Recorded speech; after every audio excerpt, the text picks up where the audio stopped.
नमो तस्सै भगवतो अरहतो सम्मा सम्बुद्धस्स।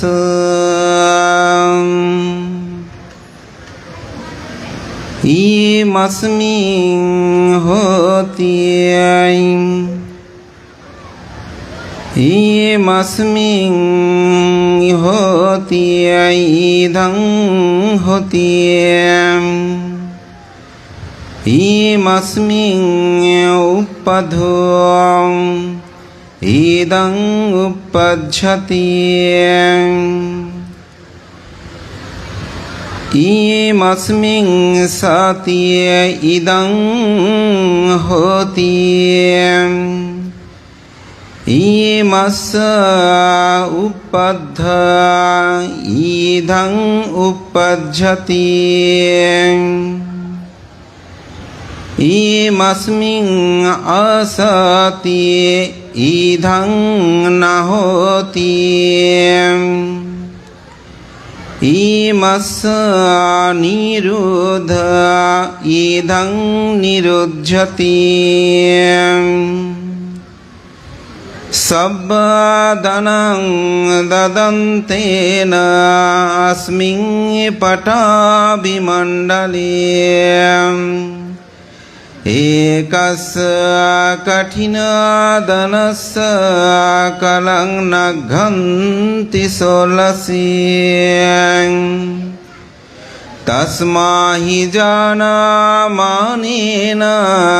कठिनस्य गुणं बहुं दतव्यं कठिनं दनं भविष्यति महाफलम्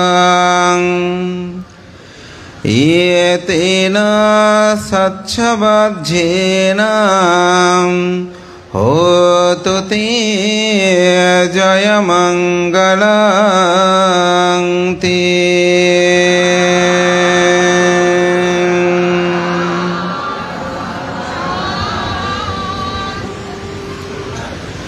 বহু পুণ্যপুরুষের জন্মতীর্থ সাধনপীঠ ঐতিহ্যঋদ্ধ এ রাউজান গ্রাম।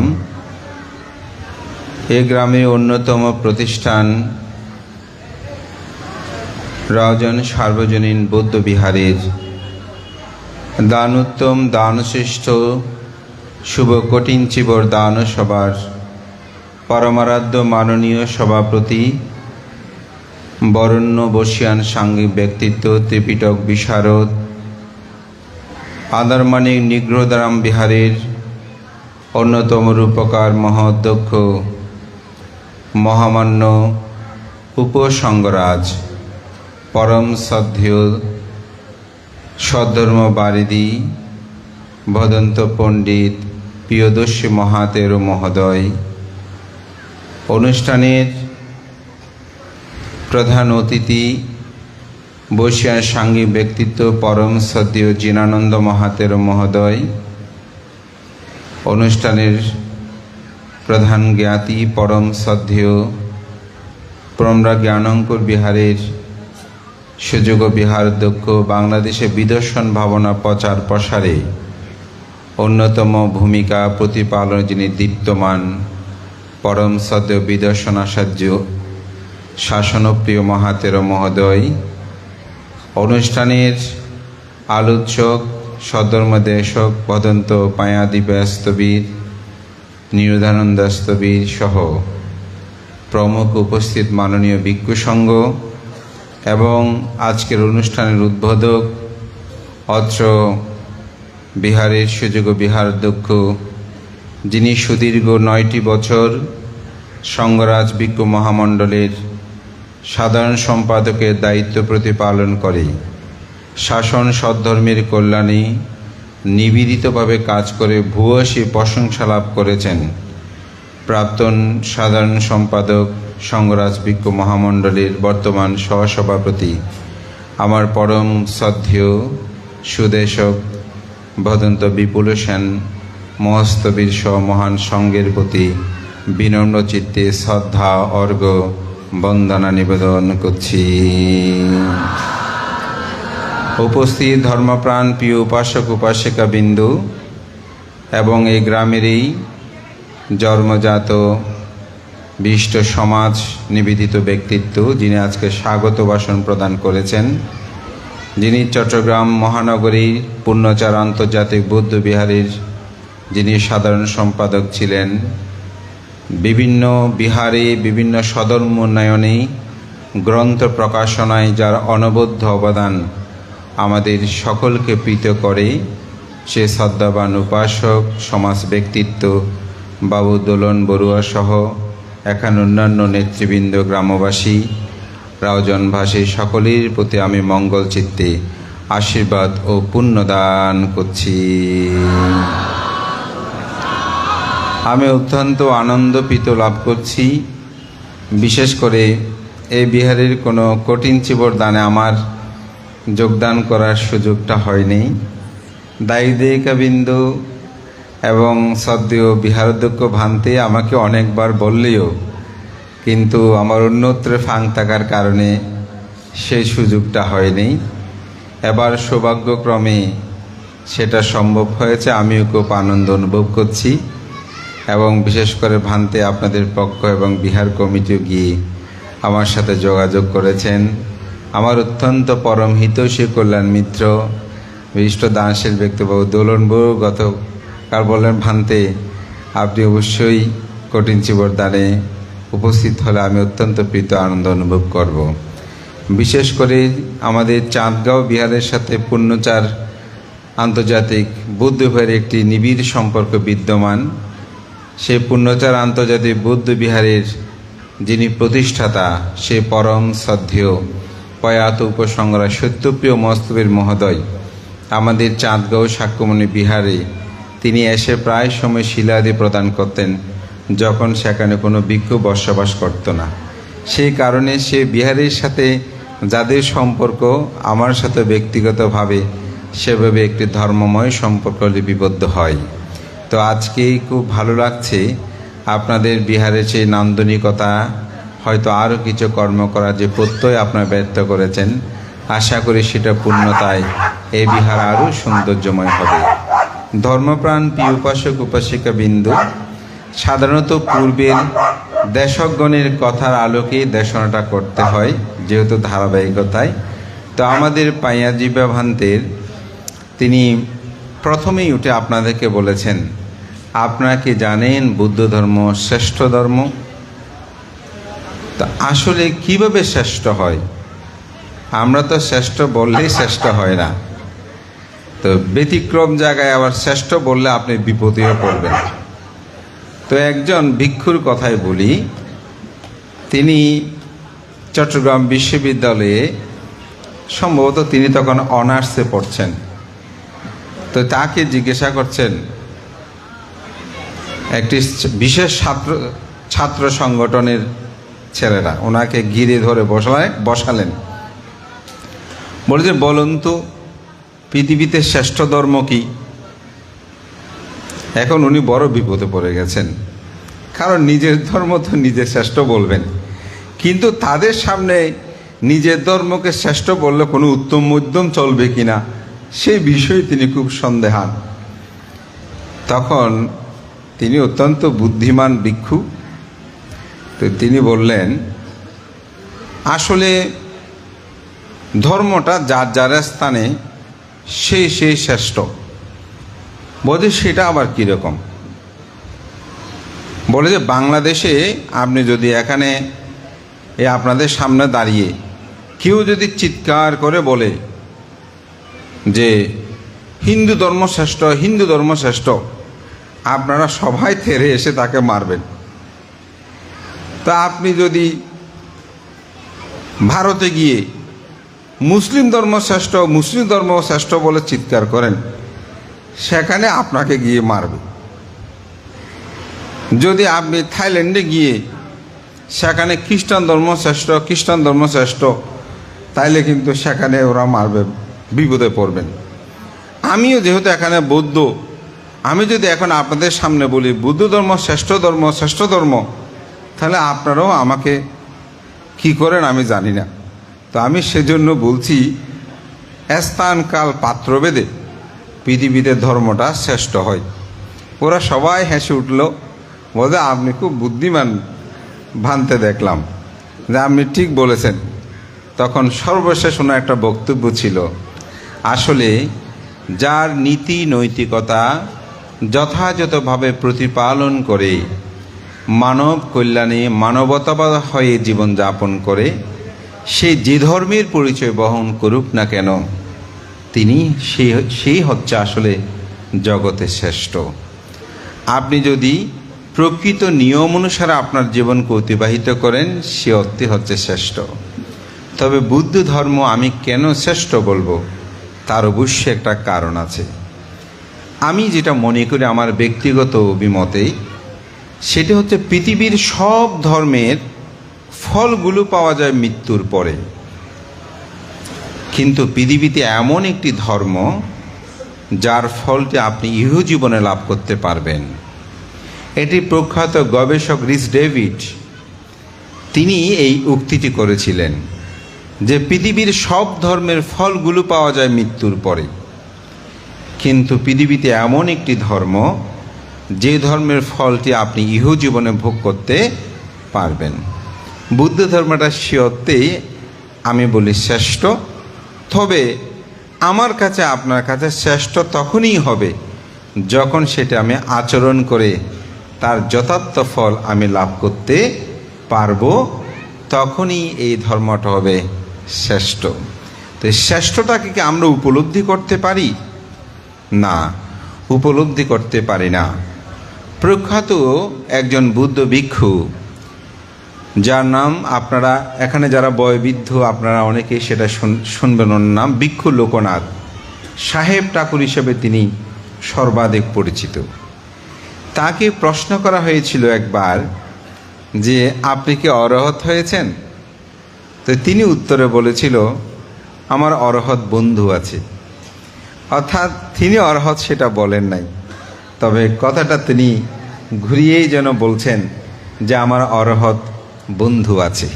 অর্থাৎ বুঝে নিতে হবে তিনি কি ছিলেন। তো তিনি আসলে মূলত একজন যুবক, রোম অর্থাৎ ইটালির রাজধানী বর্তমানে ছিল রোমে, সেখানে তার জন্ম। তিনি একদিন লাইব্রেরিতে বুদ্ধ ধর্ম দর্শনের একটি গাথা অপ্রমদ বর্গে এটা গাথা তিনি পেয়েছিলেন, যে গাথাটা ছিল আপ্পামাত্র আমাতাং পাদাং পামানো মাস্তন পাদাং আপ্পামাত্র নামিয়ান্তি এ পামাত্র এতামাত। এই গাথাটা আসলে বিখ্যাত। সম্রাট অশোক যে বুদ্ধ ধর্ম গ্রহণ করেছিলেন, সেখানে কিন্তু এই গাথাটার প্রাধান্য ছিল। তিনি কলিঙ্গ যুদ্ধে অজস্র মানুষ হত্যার পর তার চিত্ত জগতে বিভীষিকাময় দুঃখ উৎপন্ন হয়েছিল। আমি রাজত্ব গ্রহণ করতে এত মানুষ কেন আমি হত্যা করলাম? অনেক পণ্ডিত অর্থাৎ পুরনো শাস্ত্রজ্ঞ তার 99 জন ভ্রাতাকে হত্যা করেছে বলেও অনেকে মত প্রকাশ করেন, কিন্তু বৌদ্ধ ধর্ম দর্শন মতে মূলত তিনি কলিঙ্গ যুদ্ধে যে অজস্র মানুষকে যখন হত্যা করেছে, হঠাৎ তার মধ্যে সংবেগ উৎপন্ন হয়েছে, একটি দেশ দখল করতে এত মানুষ কেন আমি হত্যা করলাম। এটা তাকে প্রতিনিয়ত বিনিদ্রা রজনী কাটাতে হতো এটা চিন্তা করতে করতে। তাই তিনি একদিন তার রাজপ্রাসাদের বাতায়ন, আমরা যেটা ব্যালকনি বলিয়ে দিই, এই ধরনের জায়গায় তিনি দাঁড়িয়ে রাস্তার দিকে তাকিয়েছিলেন। তখন দেখা গেল একটা শ্রমণ সেই পাত্রহাটে হেঁটে যাচ্ছেন। তার গমনাগমন দেখে তিনি অভিভূত হলেন। আসলে হাঁটার মধ্যেও কিন্তু অনেক কিছু আছে, তার হাঁটাটা দেখে অভিভূত হয়েছেন। দেখেন বুদ্ধের ধর্ম দর্শনে যে 75টা শিখিয়া ধর্ম আছে, এটা 227 শিলের মধ্যে শ্রমণদেরকে 75 শিল আমরা বলি শ্রমণ্য শিক্ষা, এটা ক্ষেত্রে আমরা দেখি। এই হাঁটাটার মধ্যে তিনি দেখলেন যে এই শ্রমণ তো সাধারণ হবে না, এই সন্ন্যাসী, তার হাঁটাটা এত সুন্দর।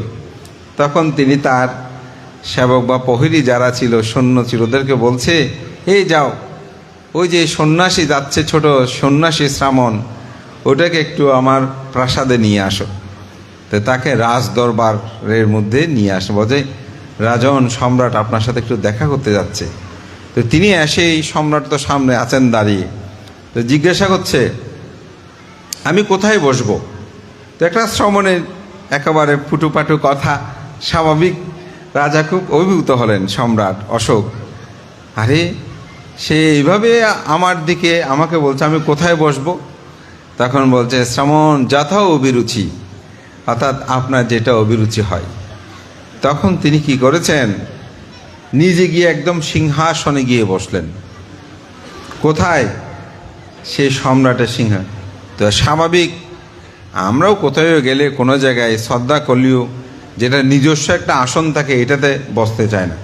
আমি অনেক সময় এখানে আমাদের শ্রদ্ধেয় আজকে শাসনপ্রিয় ভান্তে আছেন, আমার স্মৃতিটা মনে এখানে এখানেই বসি। মানে আমি অনেক রিকোয়েস্ট করলাম, বলতে না না তুমি বসো ওখানে, আমি বসবো না, আমি এখানেই বসছি।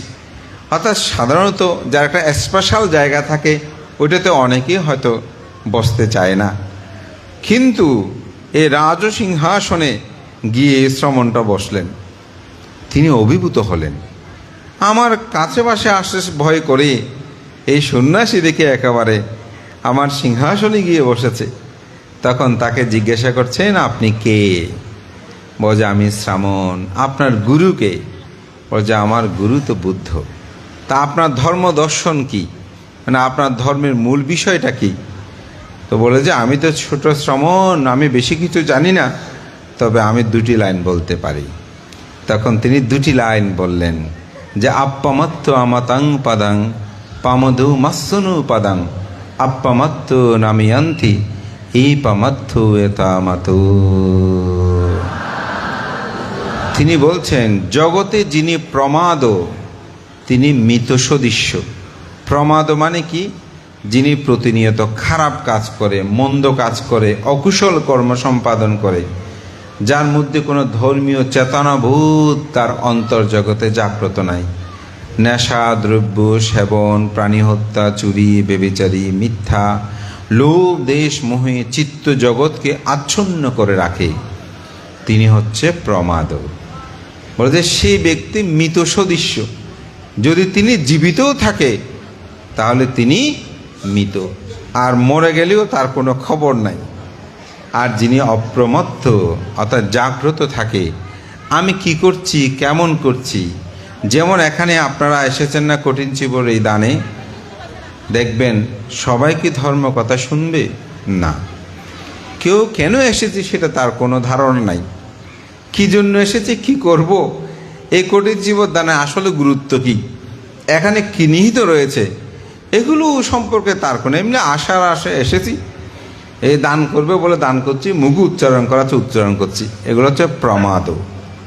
আর অপ্রমাত্ত না ভান্তে কি বলছেন, এই কঠিন চিবর দানের গুরুত্ব কি, এটি দান করে কি হবে, কেমন হবে, এটার দ্বারা আমি কি পুণ্য লাভ করব, এই বিষয়গুলো নিয়ে তিনি চিন্তা করেন।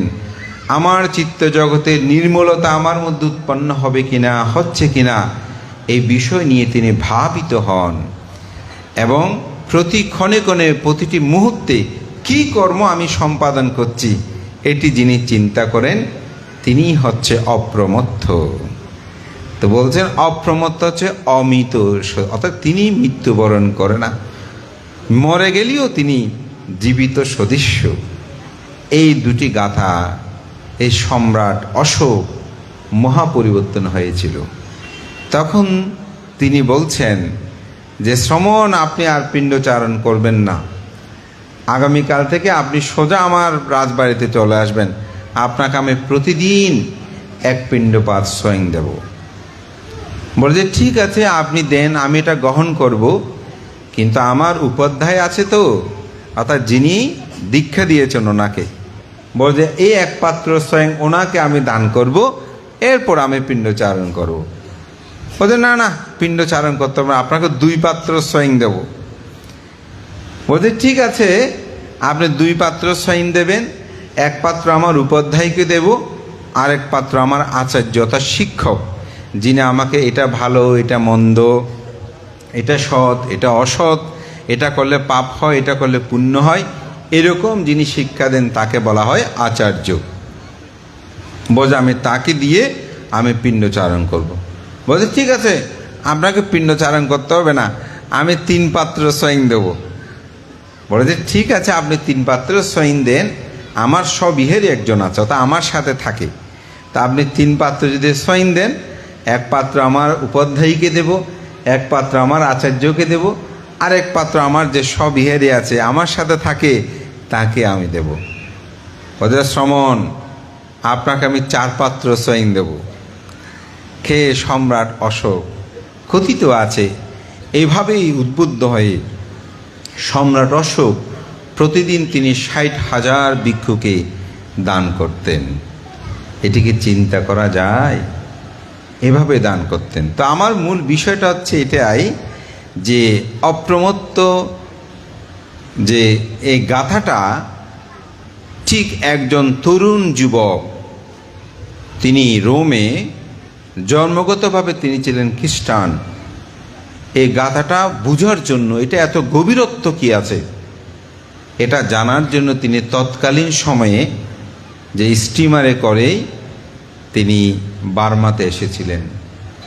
বার্মাতে এসে তিনি এটা নিয়ে গবেষণা করতে গিয়ে ভিক্ষু হলেন। ভিক্ষু হয়ে দীর্ঘকাল তিনি সাধনা করেছেন, এবং সাধনা করার পর তিনি কি লাভ করেছেন সেটা আমি একটু আগে আপনাকে বলেছি। তাকে একবার প্রশ্ন করেছে যে আপনি কি অরহত কিনা, তিনি উত্তরেই বলেছিলেন যে আমার অরহত বন্ধু আছে। উত্তরটা এতটুকু, আপনারাও বুঝে নেবেন। এরপরে তিনি সমগ্র ভারতবর্ষে, বিশেষ করে বঙ্গীয় দেশে এবং কলকাতায়, বাংলাদেশ এবং কলকাতায় তিনি বিচরণ করেছেন। আমার জন্মতীর্থ শিলঘাটা গ্রাম অত্যন্ত প্রত্যন্ত অঞ্চল। এখন যোগাযোগ ব্যবস্থা খুব ভালো, কিন্তু আজ থেকে 30 বছর আগেও আমাদের যোগাযোগ ব্যবস্থা ছিল খুব করুণ, এবং আপনি যদি সেখানে যেতে চান একদিন আগে অনেকটা গিয়ে কঠিন ছিল দান কর্মগুলো সম্পাদন করতে হতো। তো উনি ওখানে গিয়েছিলেন। তো ওনার কাছ থেকে যখন পঞ্চশীল প্রার্থনা করেছিল, তো উনি বলেছিলেন যে আমি পঞ্চশীল তাকে দেব যিনি আজীবন নিরামিষভোজী এবং এই পঞ্চশীলটা পালন করতে পারবে। তো আমাদের গ্রামের মধ্যে কেউ হাত তোলে নাই, একজন মানুষ হাত তুলেছিল। তো উনি কিন্তু খুব জমিদার বংশের মানুষ ছিলেন, উনি হাত তুলছেন। তো ওনাকেই দিয়েছিলেন তিনি শীল, এবং কথিত আছে আমাদের গ্রামে আজীবন তিনি সাদা বস্ত্র পরিধান করে আমৃত্যুকাল তিনি শীল সেভাবে পুঙ্খানুরূপে তিনি প্রতিপালন করেছেন। তো ভিক্ষু এই লোকনাথ তার একটি কথা বলতে গিয়ে আমি এত কথা বলেছি। তিনি তার একটি লেখনীতে লিখেছেন যে জন্মগতভাবে যারা বুদ্ধ হয় তারা বুদ্ধির ধর্মটাকে উপলব্ধি করতে চায় না। যেমন ধনীর সন্তান বহু অর্থ লাভ করলেও ধনের মূল্য যেমন সে সহজে উপলব্ধি করতে পারে না, ঠিক অনুরূপভাবে যারা জন্মগতভাবেই বুদ্ধ হয় তারা বুদ্ধ ধর্ম কি, তার রস কেমন, এটি তারা বুঝতে পারে না। তাই আমাদের উচিত যেন জন্মগতভাবে যেন আমরা বুদ্ধকে জন্মগতভাবে বুদ্ধ হয়েও আমরা যেন বুদ্ধকে উপলব্ধি করতে পারি। আমি হয়তো সোশ্যাল মিডিয়ার কারণে আমি অনেক কথা বলতে পারি না, তবে বুঝে নেবেন বাংলাদেশে এমন অনেক আমাদের ফলোয়ার আছে যারা জন্মগতভাবে বুদ্ধ নয়।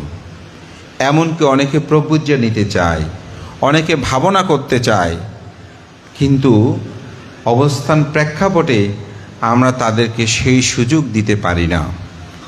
দেশে বিদেশে এমন কিছু মানুষ আছে, আমি খুব অবাক হই, যেটি আপনারা চিন্তা করেন না তারা চিন্তা করে।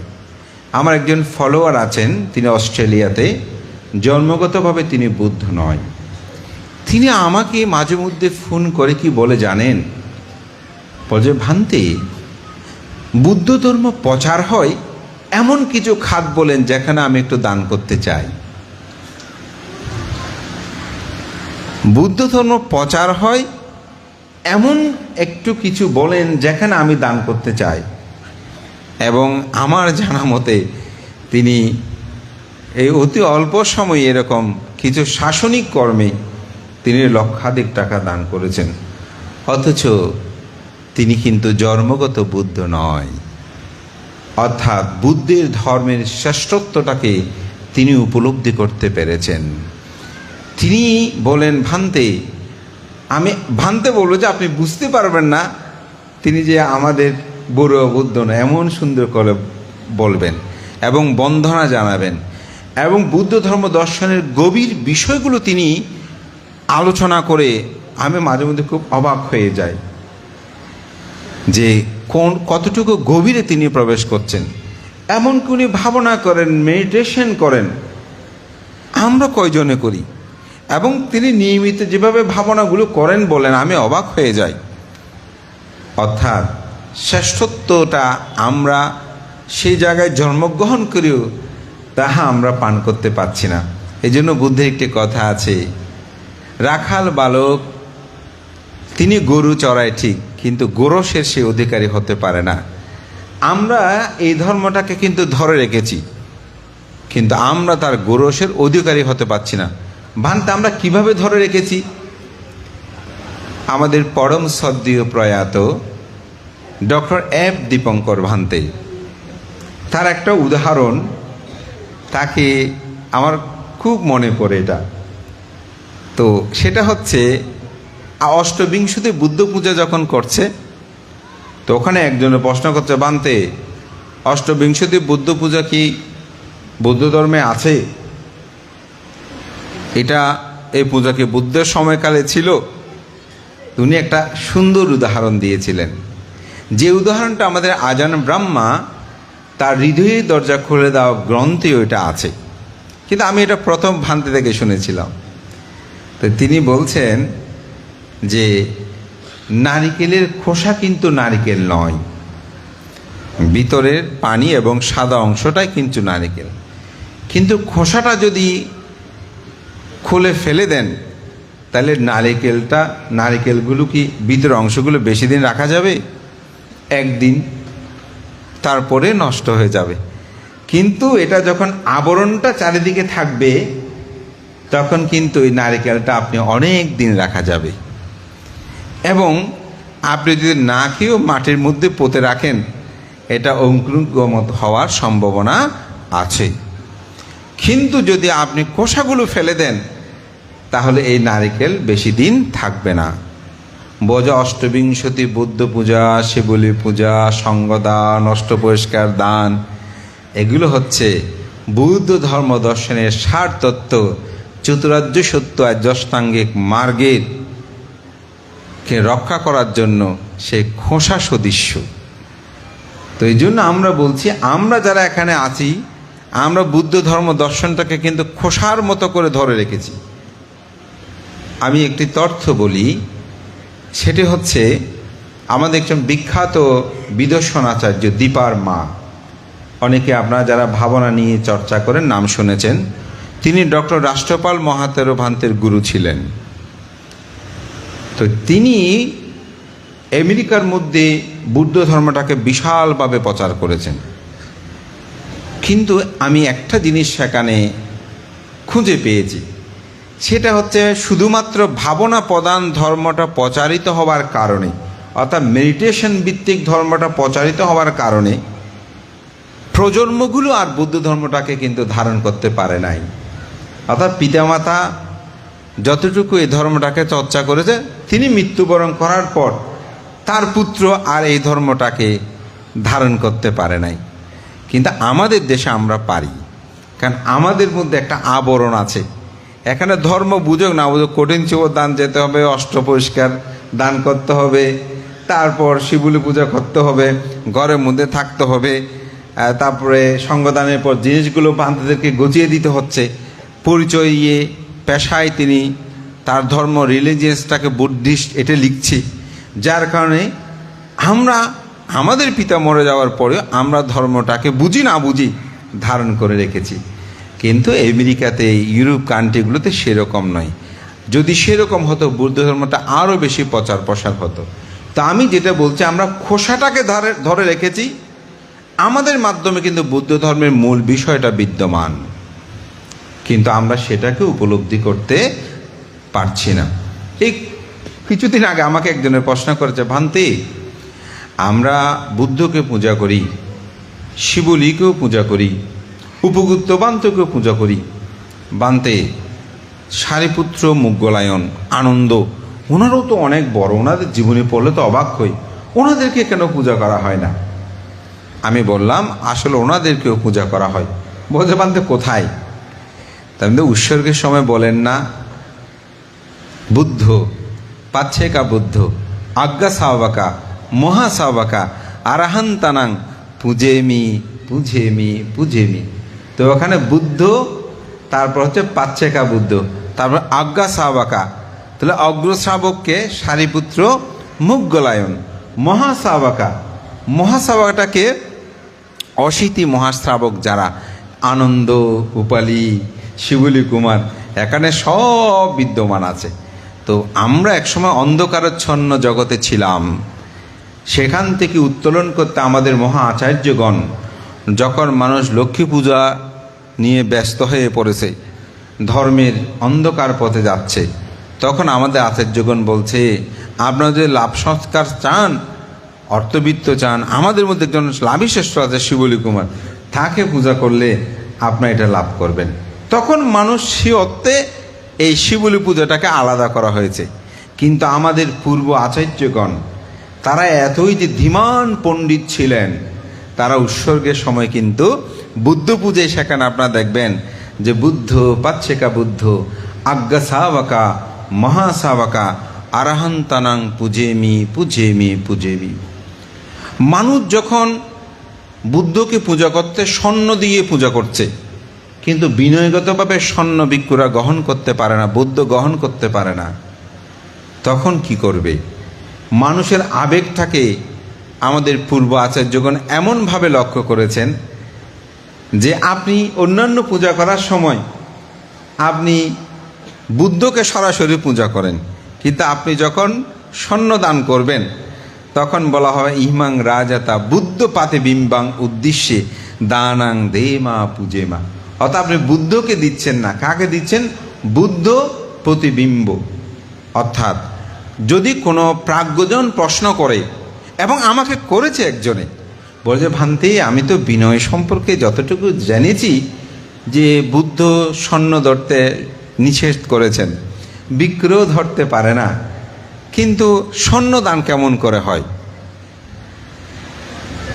আসলে আমাদের মধ্যেও মাঝে মধ্যে ফেসবুকে সোশ্যাল মিডিয়ায় আমি বছর কয়েক আগে দেখলাম স্বর্ণ অলঙ্কিত চিবর দান। আমি খুব অবাক হলাম, এটা কিভাবে সম্ভব? এবং এটা নিয়ে তিনি খুব উৎফুল্লভাবে সোশ্যাল মিডিয়ায় এটা দিয়েছেন যে স্বর্ণ অলঙ্কিত কঠিন চিবর দান। তো স্বর্ণ তো ধরতেই পারে না, এটা কীভাবে কঠিনত্বে পরিণত হবে?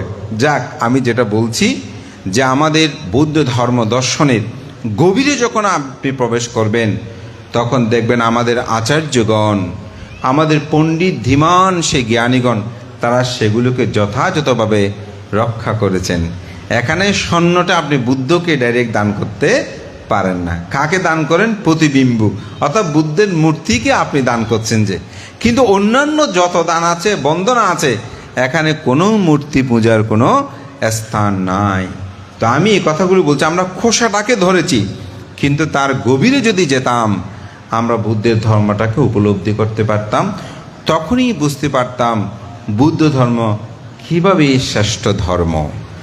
ধর্মপ্রাণ প্রিয় উপাসক উপাসিকা বিন্দু, মহাকারণিক তথাগত বুদ্ধ জগতে তিনি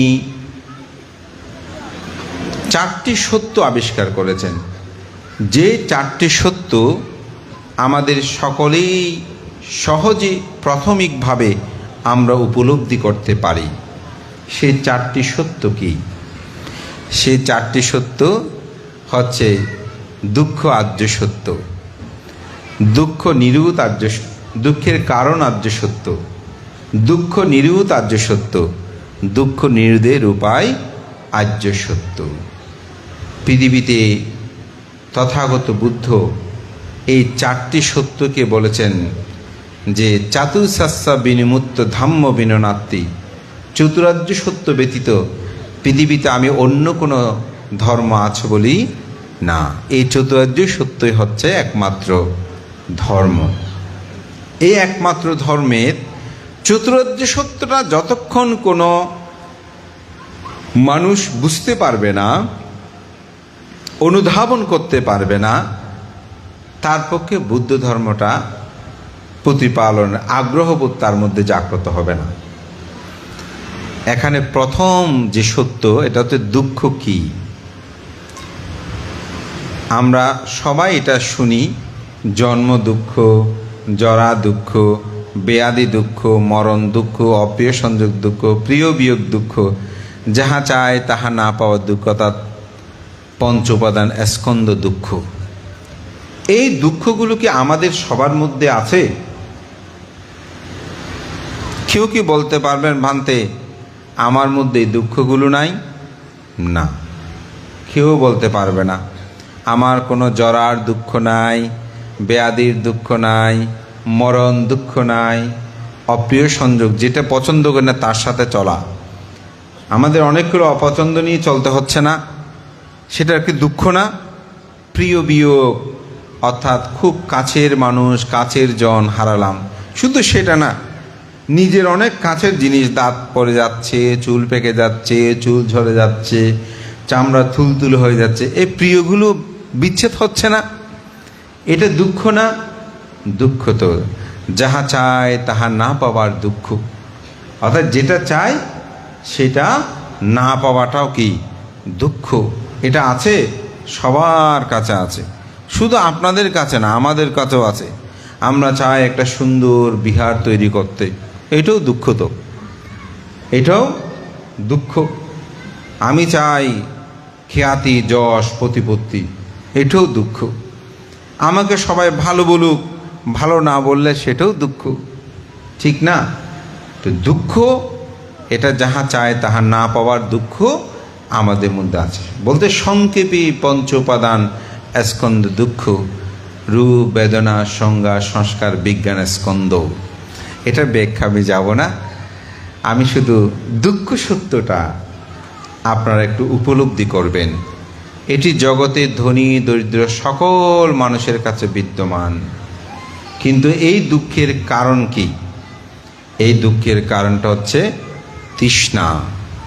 এই দুঃখের কারণ হচ্ছে অবিদ্যা। এই অবিদ্যার কারণে এই তৃষ্ণা উৎপন্ন হয়। এই অবিদ্যার অজ্ঞানতা থেকে এই দুঃখটা উৎপন্ন হয়। এই দুঃখ নিরোধ, অবিদ্যা নিরোধ হলে দুঃখ নিরোধ হবে। দুঃখ নিরোধের উপায়, এটাকে বলা হয় আর্যাষ্টাঙ্গিক মার্গ, যেটাকে বলে সম্যক দৃষ্টি, সম্যক সংকল্প, সম্যক বাক্য, সম্যক কর্মান্তর, সম্যক আজীব, সম্যক ব্যায়াম, সম্যক স্মৃতি, সম্যক সমাধি। এটাই হচ্ছে বুদ্ধ ধর্ম এবং এটাকে বলা হয় শ্রেষ্ঠতর একটি ধর্ম। এই ধর্মটাকে উপলব্ধি করতে আপনাকে স্বর্গ নরক কোথায় যেতে হবে না, কোনো ঈশ্বর, গড, প্রভু কারো আশ্রয়ে যেতে হবে না, এটি লোকজিৎ ভ্রান্তের কাছেও আসতে হবে না। এটি পৃথিবীর একটি জাগতিক সত্য।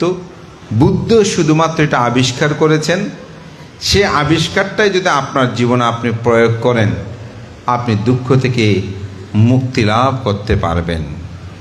এটার একটা সূত্র বুদ্ধ বলেছেন, কেন এমন হয় সেটা আমি শুরুতেই সেটাকে গাথা দিয়ে ভাষণ করেছি।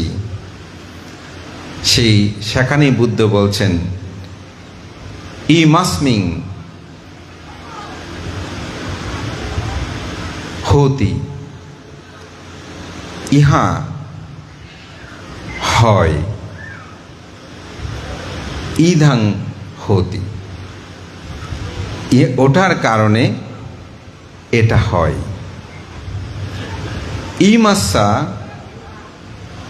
সাতি, ইমাস্মিং সাতি ইদাং হতি, ওটা হলে এটা হয়। ইমাসা উপাধ্যা, ইদাং উপাজ্জাতি, ওটা উৎপন্ন হলে এটি উৎপন্ন হয়।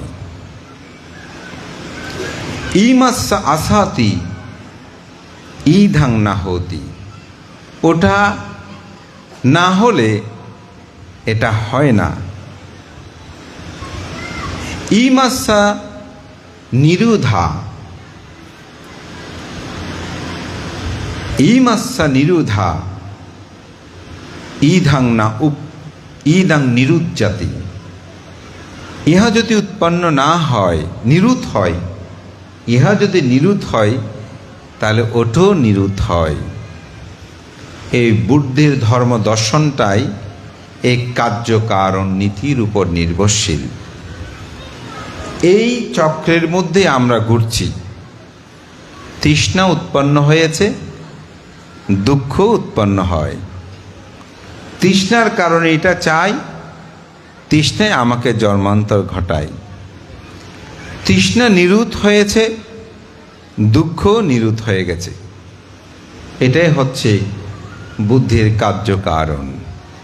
কিন্তু এটা আমরা বুঝি না বলেই এটা আমরা ঘুরছি। একটা খুব সুন্দর গল্প আছে। 12 জন অন্ধ, তারা এক দেশ থেকে আরেকটা দেশে যাবে। তো এক দুষ্ট প্রকৃতির মানুষ তাদেরকে দেখছে। তো বলে, তোমরা কোথায় যাবে? বলে যে আমরা অমুক স্থানে যাব। ওদের ঠিক আছে, আমি তোমাদেরকে পথ দেখিয়ে দেবো, তোমরা একজনের হাত একজনে শক্ত করে ধরো। তো সেও একজনের হাত ধরেছে। তো ধরে সে একটি স্তূপে নিয়ে গেল, গোল ছোট একটা স্তূপ। তো সেখানে নিয়ে গিয়ে একজনের হাত, যে প্রথমে সে ধরেছে তারপর এক একজন করে ধরেছে, সে নিজের হাতটা খুলে নিয়ে তাদের মধ্যে একজন হাত আরেকজনকে ধরিয়ে দিল। তো 12 জন ওখানে ঘুরছে না। তো তারা মনে করছে যে আমরা আমাদের দেশেই ওই মানুষটা নিয়ে যাচ্ছে, কিন্তু মূলত তারা স্তূপে ওই একটা গোল চক্রের মধ্যে তারা ঘুরেই মূলত মরছে। কিন্তু তাদের যে গন্তব্যস্থান সেখানে কিন্তু তারা যেতে পারছে না। তো এই উদাহরণ দিয়েই আমাদের পণ্ডিতগণ বলছে, আমরাও ঠিক অনুরূপভাবে এই অন্ধ 12 জনের মতন 12টি তৃষ্ণা, 12টি দুঃখ, 12টি বিষয় আমাদেরকে প্রতিনিয়ত এই ভবচক্রের মধ্যে ঘুরাচ্ছে। তো প্রথমটা কি? অবিদ্যা। অবিদ্যা মানে অজ্ঞানতা, যাহা আমরা বুঝি না। কি বুঝি না? তৃষ্ণা যে আমাকে দুঃখ দেয়, আকাঙ্ক্ষা যে আমাকে দুঃখ দেয়, ভব কাম ভব বিভব ভব আমাকে যে দুঃখ দেয়, এটা আমরা বুঝি না। বুঝি না কেন বুঝি না? আমাদের অজ্ঞানতা, অন্ধকারচ্ছন্নতা, প্রকৃত সত্যটাকে আমরা অনুধাবন করতে পারি না। এজন্যই এই অবিদ্যার কারণে আমাদের মধ্যে সংস্কার উৎপন্ন হয়। এই সংস্কার, এটা পূর্ণ অবিসংস্কার, অপূর্ণ অবিসংস্কার, অব্যঞ্জন সংস্কার, এভাবে 3 ভাবে বিভক্ত আছে। আবার অভিধর্মে এটাকে সংস্কার, অসংস্কার, সেখানে আবার চিত্তগতভাবে 2 ভাবে বিভক্ত আছে। তো অবিদ্যা যখন থাকে তখন সংস্কারটা আমাদের মধ্যে উৎপন্ন হয়। কারণ ধরেন আমি আবার এই পৃথিবীতে আসতে চাই, কেন? অবিদ্যার কারণে। আমি যে মাতৃগর্ভে প্রতিসন্ধি গ্রহণ করেছি, সেখানে যে কত দুঃখ পেয়েছি, এই জীবনে যে কত দুঃখ পেলাম, এটি আমরা কি উপলব্ধি করি না। এখানে মাতৃজাতিরা আছেন। লাভি শ্রেষ্ঠ শিবলি স্তবীর যখন জন্মগ্রহণ করে, তার মা 7 বছর 7 মাস 7 দিন যন্ত্রণা পেয়েছে। 7ম দিবসে যখন সারিপুত্র স্তবীর তাকে প্রব্রজ্জা করাচ্ছিল, তখন তিনি অরহত হয়েছিলেন। অরহত হওয়ার পরে তার মাকে তথাগত বুদ্ধ জিজ্ঞাসা করছেন, আপনি তো অনেক কষ্ট পেয়েছেন, এইরকম পুত্রকে আপনি আরও চান? বলে এরকম 10টা পুত্র হলে আমি আরও চাই। তাহলে তৎমুহূর্তে তিনি যে এই এত দীর্ঘ সময় কষ্ট পেয়েছেন, সেটা তিনি কি করেন? ভুলে গেলেন। এটাই হচ্ছে অবিদ্যা। এটা হচ্ছে কি? অবিদ্যা, অজ্ঞানতা। এই অবিদ্যার কারণে কি উৎপন্ন হচ্ছে? সংস্কার উৎপন্ন হয়। সংস্কার মানে অভ্যাস বা করার প্রবণতা। এই অবিদ্যা থেকে সংস্কারটা উৎপন্ন হয়। সংস্কার থাকলে সেখানে বিজ্ঞান, বিজ্ঞান মানে মন, অন্তঃকরণ, হৃদয়, হার্ট, আমরা যে একাত্মবোধক শব্দ এগুলো, এটা বোঝানো হয়। সেটা কি উৎপন্ন হয়? বিজ্ঞান উৎপন্ন হয়। তাহলে অবিদ্যা থেকে সংস্কার, সংস্কার বিজ্ঞান, বিজ্ঞান থেকে নামরূপ, নামরূপ মানে রূপ মানে হচ্ছে আমাদের দেহ, জাগতিক জড় পদার্থ আমরা বলতে পারি, যেখানে চারিভূত ধাতু আছে, যে অপধাতু, তেজধাতু, বায়ুধাতু, পাঠাবি ধাতু আমরা যেটা বলি, এই চারি প্রকার জড় পদার্থে পরিপূর্ণ হচ্ছে আমাদের রূপ। এটাকে আবার বিভাজন করলে 40 প্রকার হয়। তো সেই বিজ্ঞান যখন উৎপন্ন হয়, তার চিত্ত, এটা তো এমনি পারে না, এটার জন্য রূপের প্রয়োজন হয়। নামটা এমনি থাকতে পারে না, এটার জন্য রূপ প্রয়োজন হয়। তো সেজন্য উৎপন্ন রূপ, নাম। তো দেহ এবং মন যখন থাকে তখন সরায়তন আসে না? সরায়তন মানে কি? রূপ, চক্ষু, কর্ণ, নাসিকা, জিহ্বা, ত্বক, মন। এটাকে বুদ্ধ দর্শন বলছে যে রূপ, শ্রুত, রস, অর্থাৎ রূপ, রস, শব্দ, গন্ধ, স্পর্শ, মন, এটা সরায়তন। অর্থাৎ বুদ্ধ ধর্মে রূপ, রস, শব্দ, গন্ধ, স্পর্শ দিয়ে এটাকে বোঝানো হয় মন। তখনই সরায়তনটা উৎপন্ন হয়। এই যে এগুলো কিন্তু চক্র আকারে ব্যাখ্যা করলে একটু সময় লাগবে। আমি মূলত আমরা কিভাবে চক্রে ঘুরছি তার একটা সংক্ষিপ্ত আমি দিক নির্দেশনা বা আমি উপস্থাপনা করার চেষ্টা করছি। এই সরায়তন যখন স্পর্শগুলো উৎপন্ন করে, তখন সরায়ত স্পর্শ, স্পর্শ সরায়তন থেকে ভব, উপাদান, উপাদান মানে সেটা উৎপন্ন হওয়ার জন্য চেতনা বা আকাঙ্ক্ষা, এটা সেখানে উৎপন্ন, তখন হচ্ছে ভব। ভব মানে হচ্ছে জন্ম। জন্ম যেখানে উৎপন্ন হয় তখন জরা, ব্যাধি, মৃত্যু, এই ভবচক্রের মধ্যে আমরা ঘুরতে থাকি। তো সেজন্য বলছে অবিদ্যা যখন থাকে, ইমাসা সাতি ইদাং হতি, এই অবিদ্যাটা যখন থাকে তখন তার মধ্যে উহাটা কত দুঃখটা থাকে। অবিদ্যা যদি উৎপন্ন হয়, ইধং উপাজ্জাতি, ইমাস্য উপাজ্জাতি, ইধং ইমাস্য উপাধ্যা, ইদং উপাজ্জাতি। যদি এই অবিদ্যাটা উৎপন্ন হয়, অবিদ্যা যদি থাকে তাহলে অবিদ্যাটা উৎপন্ন হবে। ইমাসা আসাতি ইধং না হতি, যদি উহা না থাকে, অবিদ্যা যদি না থাকে, তাহলে কিন্তু ইহা উৎপন্ন হয় না, এটা হয় না। ইমাসা নিরুধা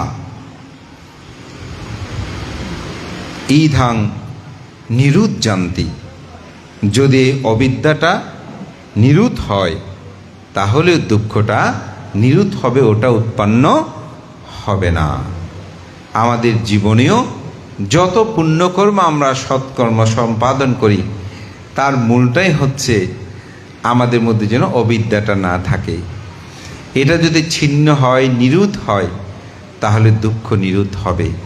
এই অবিদ্যার কারণে জগতে আমরা জন্ম জন্মান্তর এই দুঃখকে বরণ করছি, দুঃখের ঘরেই আমরা বসবাস করছি। তাই আমাদের সকলের উচিত এটিকে জানা। তো এটিকে একদিনে তো জানা যাবে না, এটা জানার জন্য বুদ্ধ আমাদেরকে যে পথ দিয়েছেন সেটি হচ্ছে শীল, সমাধি, প্রজ্ঞা, যেটা আর্যাষ্টাঙ্গিক মার্গ বলে, এটার সংক্ষিপ্ত রূপ। তাই আমি মনে করি আমাদের জীবন দর্শনে যদি আমরা এই শীল, সমাধি, প্রজ্ঞাকে আচরণ করতে পারি, আমাদের জীবনের পূর্ণতা আসবে। মহাকারণিক তথাগত বুদ্ধ কাছে সবয়ক নামক এক পরিব্রজক একবার এসেছিলেন। তো তিনি প্রশ্ন করেছেন তথাগত বুদ্ধকে। প্রশ্ন করার একটা কারণও ছিল। তিনি অনেক তৎকালীন সময়ে নিগ্রহনাথ, গয়ে কাশ্যপ, মহাকাশ্যপ এরকম বহুজনের কাছে তিনি গিয়েছিলেন। তো তিনি একদিন গভীর নিশীত রাতে একটা স্বপ্ন দেখে এক দেবতা এসে তাকে বলেছিল যে তুমি তারই শিষ্যত্ব গ্রহণ করবে যিনি তোমার এই প্রশ্নগুলোর উত্তর দিতে পারে। তো এই জন্য তিনি বিভিন্ন গুরু মহারিষির কাছে গিয়েছিলেন তাদের কাছ থেকে উত্তর খোঁজার জন্য, কিন্তু কেউ দিতে পারে নাই। তো বুদ্ধর কাছেও তিনি আসতে একটু সংকোচ বোধ করছিলেন, কারণ বুদ্ধ তখন বয়সে খুব তরুণ ছিল। তো বল যে এত বয়স্ক যারা ওনারা উত্তর দিতে পারছে না, বুদ্ধ কীভাবে উত্তর দেবেন। পরিশেষে তিনি চিন্তা করলেন, না, ওনার অনেক সুনাম সুযশ শুনেছি, উনি নাকি অনেক ধীমান পণ্ডিত সংযত, ওনার কাছে গিয়ে দেখি শেষবার, এমনি তো কেউ উত্তর দিতে পারছে না, শেষমেশ গিয়ে দেখিন উনি উত্তর দিতে পারে কিনা। তো সেই সবয়ক পরিব্রজক বুদ্ধের কাছে এসেছিলেন। তো এসে বুদ্ধকে তিনি প্রশ্ন করলেন, কোন কর্মের সম্পাদনের মাধ্যমে ভিক্ষু উপাধি লাপ্ত হয়? আপনি যে ভিক্ষু বলেন, কোন পর্যায়ে কোন কর্মে মাধ্যমে তিনি ভিক্ষু উপাধি প্রাপ্ত হয়? কোন মানুষ কৃপা পরায়ণ হয় বা কৃপাশীল হয়? কোন মানুষ সংযত জীবন যাপন লাভ করে? কোন ব্যক্তি বুদ্ধ হন? প্রথমত এই 4টি প্রশ্ন তিনি করেছিলেন। আরও অনেকগুলো প্রশ্ন আছে ওইটাতে, তবে আমি এই 4টি শুধু বলবো। তখন বুদ্ধ বললেন, যিনি আত্মকর্ম সম্পাদনে নিরত থেকে জগতের সমগ্র দুঃখকে অপনোদন করে, যার মধ্যে কোনো লোভ দেশ ও মোহ বিদ্যমান থাকে না, আমি তাকে ভিক্ষু বলি। সেজন্য ধর্মচক্র প্রবর্তন সূত্রে যে ভিক্ষু শব্দটা আসলে উচ্চারিত হয়েছে, এটা কিন্তু শুধু আমরা যারা এরকম ত্রিচিবরধারী ভিক্ষু তাদেরকে শুধু নয়। আপনি যখন বিশুদ্ধি মার্গ গ্রন্থে যে একটা গাথা আছে, সিলে পাটিঠায়া নারু সাপাইয় চিত্তাং পায়ানসা ভাবায়া আতাপি নিপাক ভিক্ষু সৈমাং বিজাটায়ে জাটান্তি। এই গাথার একটা কারণ ছিল। একটা দেবতা বুদ্ধকে এসে একদিন গভীর নিশীত রাত্রে প্রশ্ন করেছেন, অন্তজটা বাহির জটা জটায়ে জটিত পাজা তাং তাং গৌতম পুষ্পামি কৈমাং বিজাটায়ে জটান্তি। বুদ্ধকে বলেছিলেন যে মনের ভিতরে যে পেশ আছে, জটা আছে, লোভ দেশ মোহ আছে, বাহিরে যে লোভ দেশ মোহ আছে, এগুলো থেকে কিভাবে মানুষ মুক্তি লাভ করবে? তখন বুদ্ধ এই প্রশ্নের আলোকেই তিনি উত্তর দিয়েছিলেন, সিলে পাটিটায়া নারু সাপাইয় চিত্তাং পায়ানসা ভাবায়া আতাপি নিপাক ভিক্ষু সৈমাং বিজাটাই জটান্তি। শিলে প্রতিষ্ঠিত হয়ে নরপ্রজ্ঞাবান সাধনার বিদর্শন দুকরে ধ্যান, শিলবান প্রজ্ঞাবান ভিক্ষু সেজন তিনি করিতে পারে জটারও ছেদন। তা আমি এই কাহিনীটা বলা একটা শুধু কারণ, ভিক্ষু শব্দটা এখানে ব্যবহার হয়েছে। শিলবান প্রজ্ঞাবান ভিক্ষু সেজন তিনি করিতে পারে জটারও ছেদন। তা আমরা অনেকেই মনে করি ভিক্ষু বলতে এই শুধুমাত্র আমরা যারা ত্রিচিবরধারী, অষ্টপরিষ্কার মণ্ডুক মস্তক কর্মবাধা চতুর্থ জাতির মাধ্যমে আপনাদের থেকে আলাদা হয়েছি। আসলে বুদ্ধের ধর্ম দর্শনে ক্ষেত্র বিশেষে সব জায়গায় এই অর্থে ভিক্ষু শব্দটা ব্যবহৃত হয় নাই। এটি এই প্রশ্নে সবইও সেই পরিব্রজকের প্রশ্নে বুদ্ধ কি বলছেন, যিনি সমগ্র আসক তৃষ্ণাকে ক্ষয় করেছেন তিনি হচ্ছেন কি ভিক্ষু নামেই পরিগণিত হয়। বুদ্ধ ধর্ম দর্শনটা দুটো বিষয় আছে, একটা হচ্ছে লৌকিক আর একটা হচ্ছে লোকোত্তর। এর মাধ্যমে কিন্তু আমরা বিজ্ঞ হয়েছি। এই জন্য আপনারা যখন সঙ্গবন্দনা করেন তখন সঙ্গবন্দনায় কি বলেন? দুবিদুত্তমাং বলেন না? দুটি সঙ্গ, একটা হচ্ছে সম্মতি সঙ্গ আর একটা হচ্ছে পরমাত্মিক সঙ্গ। এই আমরা সম্মতি সঙ্গের সদস্য। পরমাত্মিক সঙ্গ যদি কোনো গৃহীয় শ্রোতাপত্তি লাভী হয়, বিক্ষুত শ্রোতাপত্তি হয়তো লাভী আছে, কোনো গৃহী যদি শ্রোতাপত্তি লাভী হয়, স্থগিতগামী লাভী হয়, অনাগামী লাভী হয়, তিনিও কিন্তু তখন পরমাত্ম সঙ্গের মধ্যে অন্তর্ভুক্ত থাকে। তবে অরহত হলে থাকে না তা না, তবে অরহত হলে গৃহী জীবনের 24 ঘন্টার মধ্যেই তাকে এই অরহত বস্ত্র অর্থাৎ চিবর গ্রহণ করতে হয়, অর্থাৎ কর্মবত চতুর্থীর মাধ্যমে তাকে বিজ্ঞ হতে হয়। এই জন্য আমি ওই অরহতটা আনি নাই, কিন্তু এই জন্য দুটি ভাবে কিন্তু বিভক্ত, একটা হচ্ছে লোকোত্তর ভাবে আর একটা হচ্ছে লৌকীয় ভাবে। তো সেজন্য ভিক্ষু এখানে বোঝাচ্ছে লোকোত্তর ভাবে কে তিনি বিজ্ঞ হন। আবার বলছে কৃপাবৎসর কে হয়, তখন বলছে যিনি পৃথিবীর সমগ্র প্রাণীর প্রতি অপরিসীম দয়াবৎসল হয়, অপর প্রাণীর প্রতি কোনরূপ হিংসা বিদ্যমান থাকে না, যিনি প্রতিনিয়ত অপর প্রাণীর মঙ্গল কামনা করেন, তিনিই হচ্ছেন কৃপাবৎসল ব্যক্তি। আমার যে প্রশ্ন করেন তৃতীয়, সংযম ব্যক্তিকে বলে তিনি শীলময় জীবন যাপনে যার কায়ু সংযত, বাক্য সংযত, মনও সংযত। এই কায়ের দ্বারা কোনো পাপকর্ম করে না, মনের দ্বারা কোনো পাপ চিন্তা করে না, বাক্যের দ্বারা কোনো পাপ কথা বলে না, তিনি চিত্তকে বিশুদ্ধ করেছেন, সে অর্থেই তিনি সংযত। আবার বলছেন জগতে বুদ্ধকে, কাকে প্রশ্ন করতে? বুদ্ধকে প্রশ্ন করছে, জগতে বুদ্ধকে। তিনি বলছেন যিনি কল্পান্তরের সমগ্র সংস্কার পরিত্যাগ কর্মে পারাবিসম্বার পূরণ করে এই জগতের প্রকৃত সত্যটাকে আবিষ্কার করেছেন। দুঃখ আছে, দুঃখের কারণ আছে, দুঃখ নিরোধ আছে, দুঃখ নিরোধের উপায়কে আবিষ্কার করে মানব কল্যাণের জন্য প্রচার করেছেন। জগতের হিতার্থে মহাকরুণাই যিনি এই করুণাবর্ষণ হয়েছে জগতের মূল কল্যাণে যিনি প্রকাশ করে সমস্ত আসব তৃষ্ণাকে ক্ষয় করেছেন, তিনিই হচ্ছেন বুদ্ধ, তিনিই হচ্ছেন জগৎ পূজ্য। ধর্মপ্রাণ প্রিয় উপাসক উপাসিকা বিন্দু, এই জন্য বুদ্ধের ধর্মটা শ্রেষ্ঠ।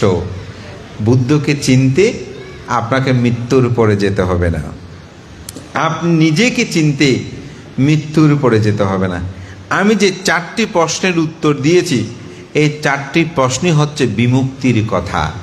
অর্থাৎ যার মধ্যে বিমুক্তি থাকবে সে মানুষের জীবনেই সুন্দর, তিনিই ভিক্ষু, তিনিই কৃপাবৎসল, তিনিই সংযত, তিনিই জগতে বুদ্ধ। এই কারণে আমরা শ্রেষ্ঠত্বে দাবি করতে পারি। মৃত্যুর পর আমাদেরকে এই ধর্ম লাভ করতে হয় না। আপনি নির্লিপ্ত হতে কি মৃত্যুর পর লাগবে?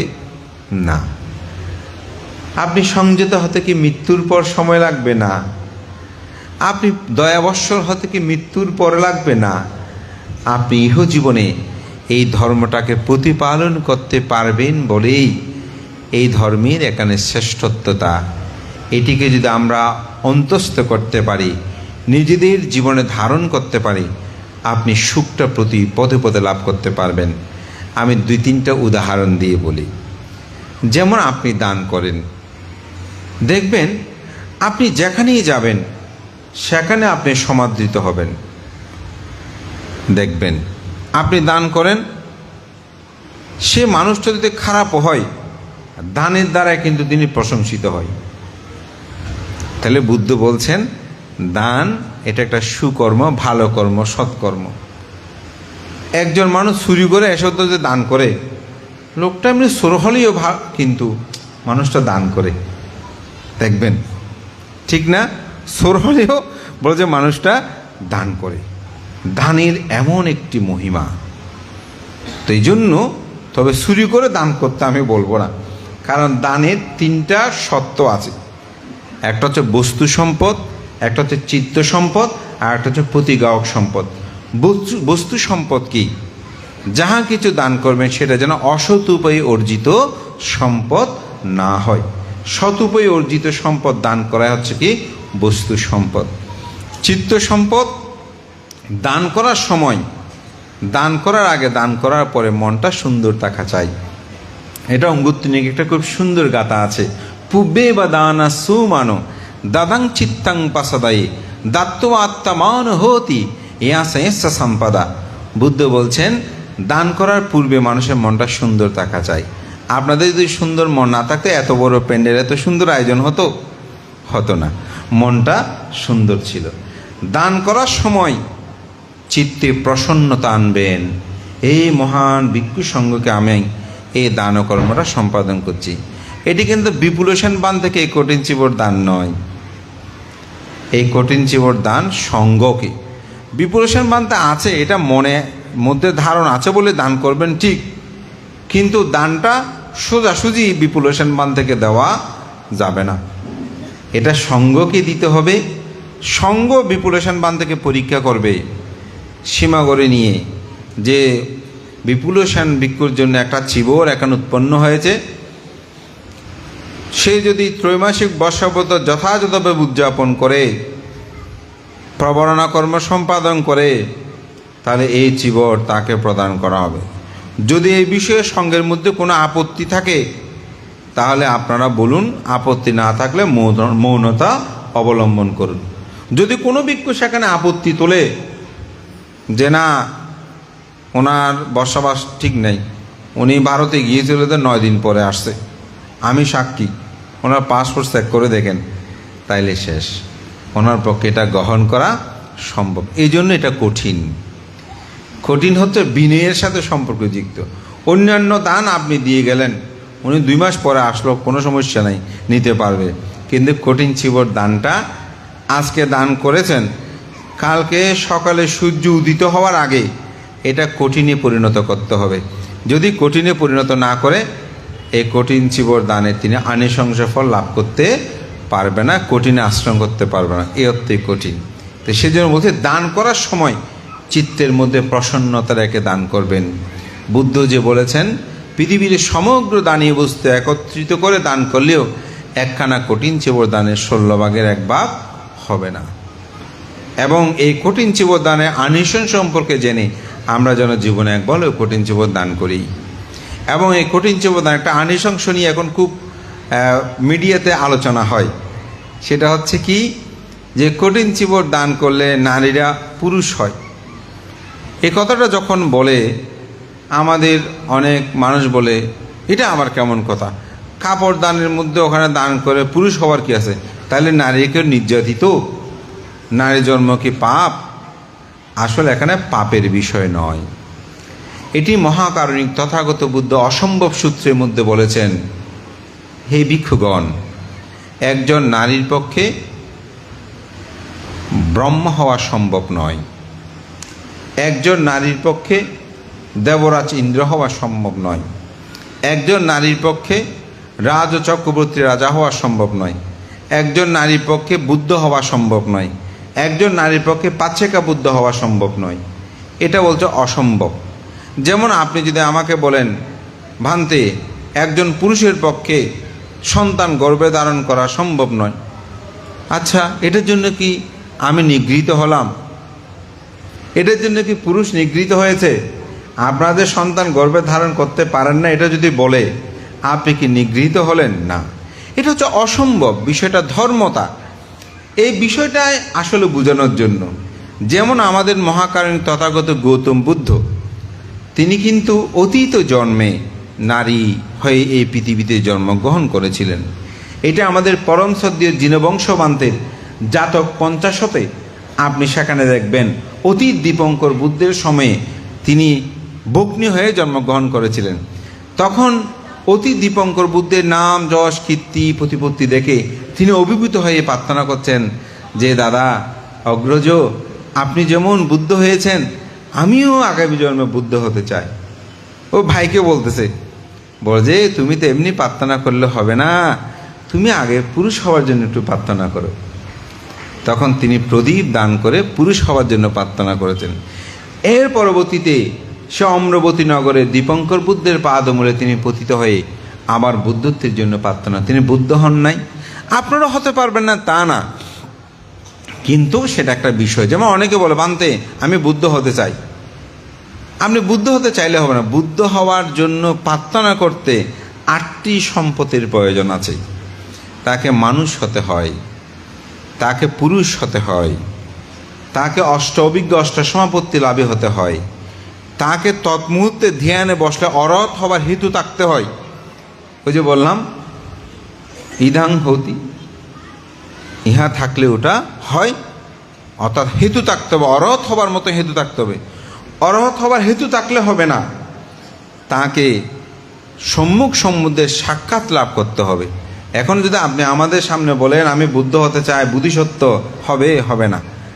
তাকে কি হতে হবে? সম্মুখ সম্বুদ্ধের সাক্ষাৎ পেতে হবে। সম্মুখ সম্বুদ্ধের শুধু সাক্ষাৎ পেলে হবে না, তাকে অবশ্যই প্রার্থনা করতে হবে। তো প্রার্থনা করার সময় হয়তো শ্রদ্ধা, বীর্য এবং প্রজ্ঞা, এই তিনটার যে কোনো একটা বলবৎ থাকতে হবে। তারপর প্রার্থনা করতে হবে, তখন সেই সম্মুখ সম্বুদ্ধ অতি তার প্রজ্ঞা অনন্ত চক্ষু দিয়ে তথা দিব্য চক্ষু দিয়ে দেখবেন তিনি আসলে বুদ্ধ হতে পারবেন কিনা। তখন তিনি যে ভবিষ্যৎবাণী করবেন সে 8টি সম্পদ লাভের পরেই তিনি বুদ্ধি সম্ভার পারামে পূর্ণ করবেন, এমনি না। যেমন আপনি যদি এসএসসি পাস না করেই ভার্সিটিতে গিয়ে বলেন যে আমি অনার্স পড়ব, হবে না, তাকে এইচএসসিটাও কমপ্লিট করে তারপরে যেতে হবে। ঠিক বুদ্ধ এই অর্থেই বলেছেন আপনি যদি কোনো কারণে এই অসম্ভবগুলোকে সম্ভব করতে চান আপনি পুরুষ হতে প্রার্থনা করতে পারেন। এখানে দোষের কোনো বিষয় নাই। এটা আমাদের বিজ্ঞ সংজ্ঞারা কেউ অব্যক্তভাবে অধর্ম এটা প্রচার করছে না। এদের ত্রিপিটক সাহিত্যে আছে এবং এটি ভগবান তথাগত বুদ্ধের যে ষষ্ঠ সংজ্ঞায়ন সেখানে এটা সংজ্ঞায়িত হয়েছে। তো যাই হোক, আমি যেটা বলছি চিত্তের মধ্যে কি প্রসন্নতা থাকা চাই দান করে, যে আমার এরকম মহান দানকর্ম আমি সম্পাদন করছি। আর একটা প্রতিজ্ঞাক সম্পত্তি বলে দিয়েছি, সেটা হচ্ছে যাকে আপনি এই দানকর্মটা সম্পাদন করবেন সেটা যেন উন্নত ক্ষেত্র হয়। যখন এরূপভাবে চিন্তা করে আপনি এই পুণ্যকর্মগুলো সম্পাদন করবেন তখন আপনার অন্তর্জগতের চেতনা সেরূপ চিন্তা করে এই পুণ্যকর্মগুলো সম্পাদন করতে হয়। এই পুণ্যকর্মগুলো এভাবেই যখন সম্পাদন করে তিনি ত্যাগময় জীবন যাপন করে, তখন এই ত্যাগের ফল তিনি কিন্তু লাভ করেন। তো সেজন্যই বললাম আপনি যখন দান করবেন এটির ফল আপনি লাভ করবেন। দানের দ্বারা ইহু জীবনে আপনি তার সুনাম সুযশ খ্যাতি লাভ করতে পারবেন।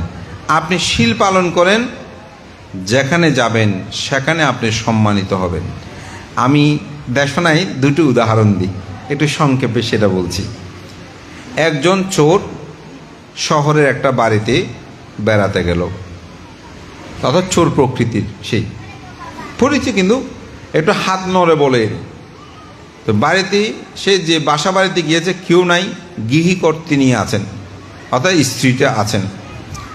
তো ওনার ছেলে, ওনার ছোট মেয়ে ছেলে আছে, স্কুলে দিয়েছে, স্কুলে পড়তে গেছে। এখন বাসায় কেউ নাই, আত্মীয় স্বজন গিয়েছে, কি করবে, ভাত দুটো তাকে তো খাওয়াতে হবে। কিন্তু জানে যে তিনি চোর প্রকৃতির, সুযোগ পেলেই চুরি করে। তো তিনি চিন্তা করছেন এখন ছেলেকে আনতে গেলে বাসায় তো একে রেখে যাওয়াটা ভালো হবে না। তো সে বলছে ধরো আমার কাছ থেকে 20টা টাকা নাও, একটু ডিম নিয়ে আসো, একটা ডিম নিয়ে আসো, আমি ছেলেকে স্কুল থেকে নিয়ে আসি। মূলত তাকে বাসা থেকে বের করাটাই ছিল তার প্রধান কাজ। যেহেতু চোর প্রকৃতি, তাকে রেখে গেলে সমস্যা। এখন বের করে তিনি তালা মেরে স্কুলে গেলেন। স্কুলে গিয়ে দেখা গেল সেখানে প্রোগ্রাম পড়ে গেছে, ওখানে খাওয়া দাওয়ার ব্যবস্থা আছে। এখন ছেলেকে নিয়ে তিনি আর মেয়ে সন্তানকে নিয়ে আসতে পারছে না। এই যে স্কুলে গেল 12টার দিকে ছেলেকে আনার জন্য। ওখান থেকে এই সেই করতে করতে প্রায় 4টা বেজে গেছে স্কুল থেকে আসতে। এদিকে জ্ঞাতি 4টা পর্যন্ত একবার সিঁড়িতে বসে, একবার রাস্তায় হাঁটে, একবার ওদিকে হাঁটে, কখন আসবে এটা নিয়েই সেই দৌড়তে দৌড়তে এই গরমের মধ্যে দুপুর তার অতিবাহিত হলো। আরেকজন গিয়েছে, সে খুব ভালো চুরিচারা করে না, হাত নড়ে না। তো সে যখন গেল একই পরিবারে, তখন তাকে বলছে এখন ছেলেটাকে তো আনতে যেতে হবে, তো এখানে রান্নাবান্না সব করা আছে, যদি আমার আসতে কোনো কারণে দেরি হয় তুমি খেয়ে নিও, এবং টিভি দেখো, এসি ছেড়ে দিল, দরজার ছিটকেনিটা ভালো করে রাখিয়ে দাও, যে কেউ আসলে খুলবে না, ভালো মতো থাকো। সেও গেল, কিন্তু ওই স্কুলের প্রোগ্রাম আস্তে আস্তে 3টে-4টা হয়ে যাচ্ছে। তো সে কি করেছে, খিদে লেগেছে যখন, বোঝার ঠিক আছে আমাকে তো অনুমতি দিয়েছে, সে ভালো করে খেয়ে দিয়ে একদম ঘুম মেরে এসিতেই ভালোভাবে থাকলো। দুজনের দুটি প্রাপ্তি।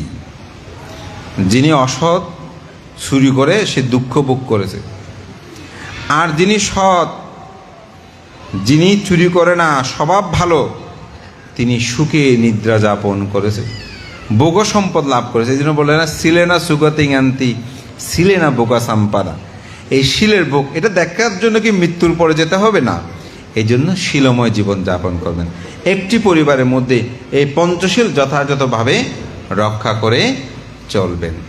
ভাবনা, চিত্তের স্থিরতা, মন যখন স্থির হয় জগৎটাও স্থির হয়ে যায়।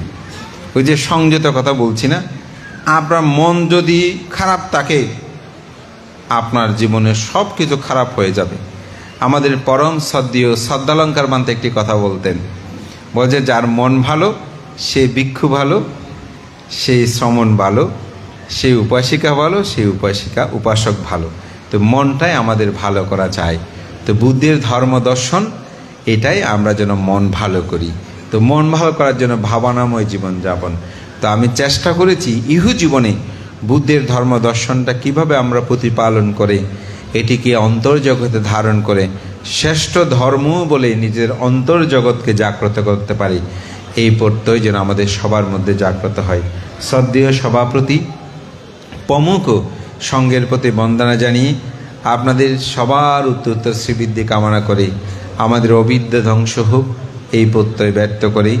আবারও এই বিহারের সেবা কমিটি তথা পরিচালনা কমিটি এবং শ্রদ্ধেয় বিহারধ্যক্ষ ভান্তে সহ আপনারা যারা আমাকে আহ্বান করেছেন, ধর্মদানের সুযোগ দিয়েছেন, আপনাদের প্রতি অশেষ অশেষ কৃতজ্ঞতা জানিয়ে সবার মঙ্গল সুখ কামনা করে আমার নাতি দীর্ঘ ধর্ম